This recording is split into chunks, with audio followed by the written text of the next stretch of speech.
This right here is the perfect example of why the Democratic Party is absolutely cooked. But we will only be heard if we vote.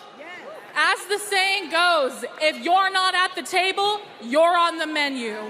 I am so sick of watching Democratic figures spend their time going after Joe Biden. And no, it's not because I think that he's a sweet little baby who should be protected and you can never say a negative thing about him. It's because if you are a Democratic figure and you have a large platform and you spend more time doing that than you do talking about the fact that Republicans are challenging birthright citizenship and that they're proposing the largest cuts to Medicaid SNAP in American history, deporting people without due process. If you spend more time talking about Joe Biden than you do talking about those things, it's clear you don't actually care about making things better.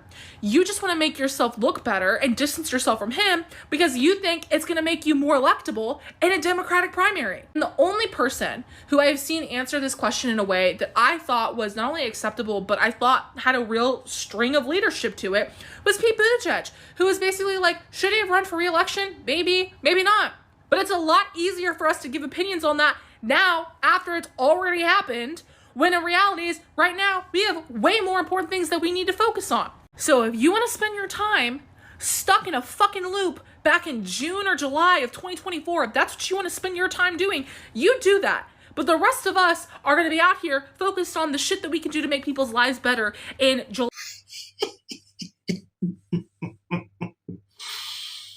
It keeps getting worse for Democrats.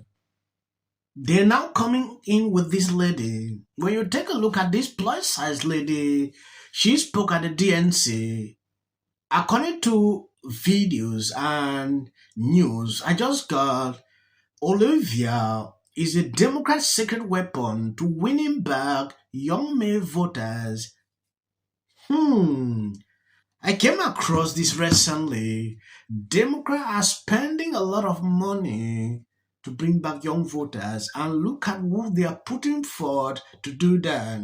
They came in waiting well, thinking he's in the best position to win back young voters. It didn't work. So bringing in her in these positions is their best option. If we just understood that the problems we're having with young men shifting to the right, it's not because they don't agree with us on the policy. They do agree with us on the policy. It's because they feel like we don't understand the struggles they're facing, the actual struggles, not the perceived struggles of the masculinity crisis or whatever it is, the actual struggles.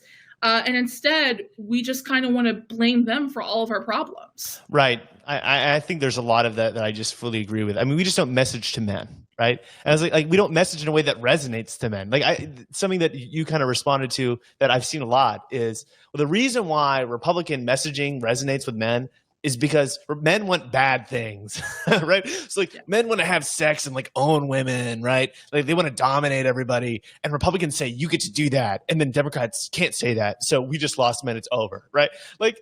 What are you talking about? A lot of times it will be men that are liberals who will agree with that shit. I'm like, dude, what is going on?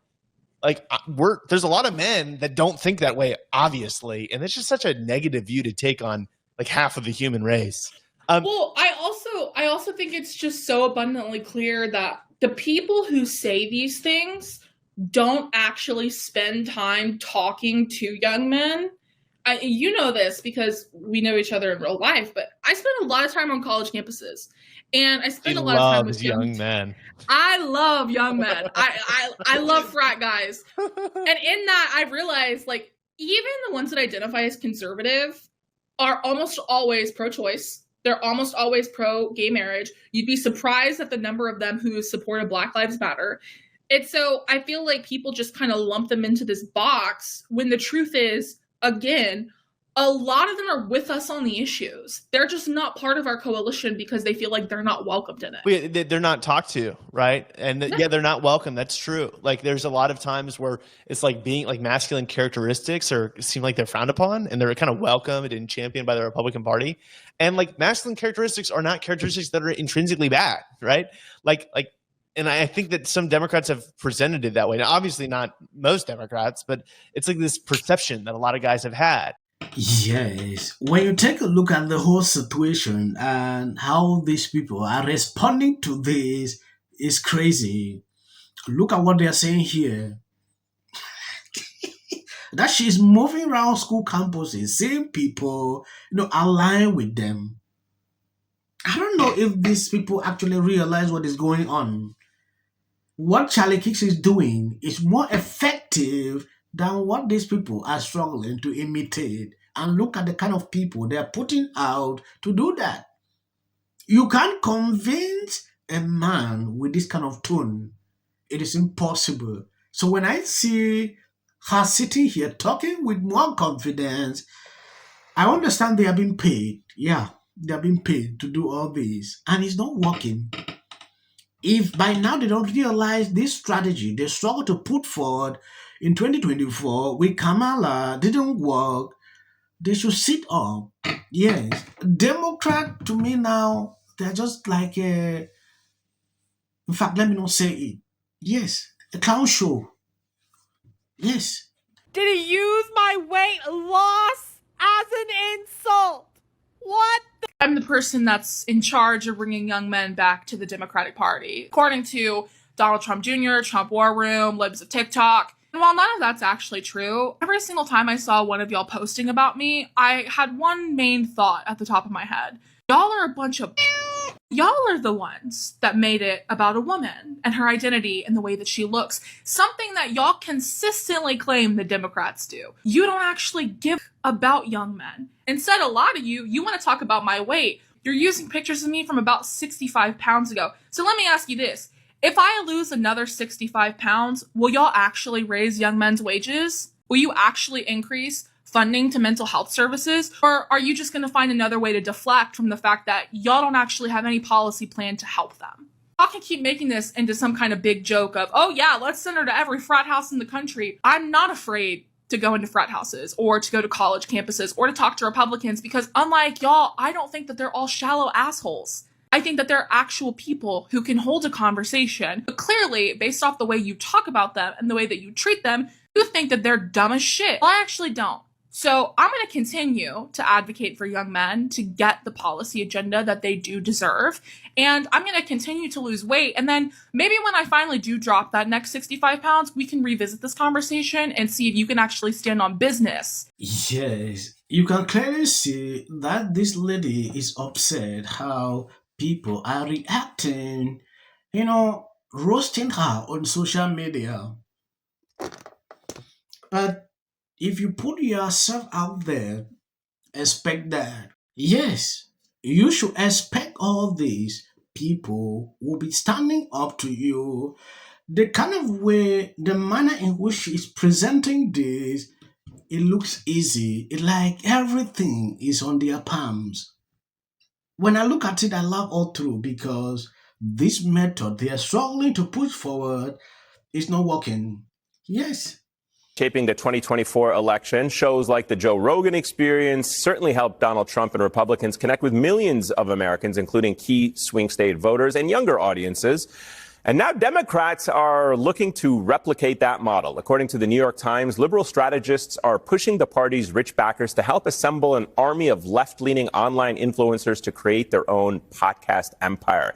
But as the Time notes, right-leaning touchstones like Rogan's podcast were not built by political donors and did not rise overnight. So can the party really podcast their way back into power? What do you think of that line? Podcast their way back into power was powerful. Yeah. Powerful line. A lot of them. Beautiful. Beautiful. Yeah, Jason is back with us. So first of all, give us this. First, I mean, your take on this theory that somehow if you had the right podcast, it would have landed better. Voters would have reacted. Because I'm old enough to remember Joe Rogan coming out in support of Bernie Sanders. I know. When the Democratic Party was like, we don't want to have anything to do with Bernie Sanders. If they would have at the time said, okay, let's see what this populist message is. And if it does resonate with voters, maybe Joe Rogan today would be right. The Joe Rogan of the left. The Joe Rogan of the left. They had the Joe Rogan of the left. He endorsed Bernie, but it's a little weird to try and reverse engineer it this way. Right. And I'm not saying I don't want somebody to give me lots of money. I have a podcast. You'd accept the job. I would accept it. But it's a little weird to reverse engineer it. It's like kind of like you want to write a book but you make a movie of it first to write the book. Right. It's like not the natural order of things a little bit. I do understand wanting to right some of the wrongs from 2024. Take a look at these. The Democrat Party is blowing $20 million to win over young men. It is called Speaking with American Men. Someone in the party thought this was a genius move, but it's exactly why people are leaving the Democrat Party in droves. So after the Democrat call them toxic and ignore what they care about for years, they are surprised young men reject their nonsense. My 3 Gen Z sons could tell them for free why they don't connect with the Democrat Party. Democrat policies put American last and lying, mocking, and try silencing them don't win heart. It is not just bad messaging, it is a value crisis no amount of money can fix. This is the truth, the summary of what is going on with the Democrat Party. And people are saying the person who posted this was a Democrat. Looking at what is going on, he changed his mind. He's no longer a Democrat. So when I see people getting up talking about this whole situation this way, I feel about people. I don't know. Well, and a MAGA supporter is like calling sleeping with you anyway.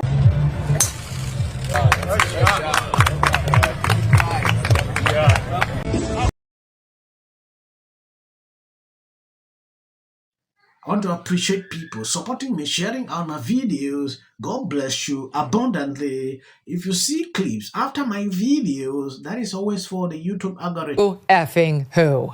People line up for my advice. And you're walking away like I'm stupid. Carefully who we're going to lionize. Not just us. Reasons why marriage, infertility, trying to have kids. Wrong with this person. Like, she's seriously depressed here and actually found a way to bitch and moan about how hard it is to live in the White House. What did you make of justice will prevail?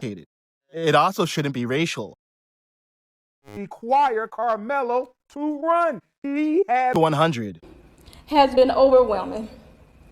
The lies in their amplification. This is not. What if he says self-defense? There's no self-defense. It's definitely a self-defense case because it always is one until you look at the facts. Because she's fearful of what might happen. Then the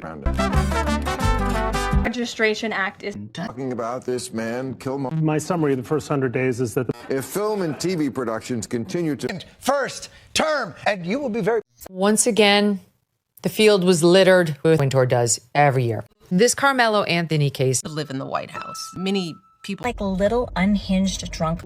And black people don't want to live around ratchet black. So Carmelo Anthony is finally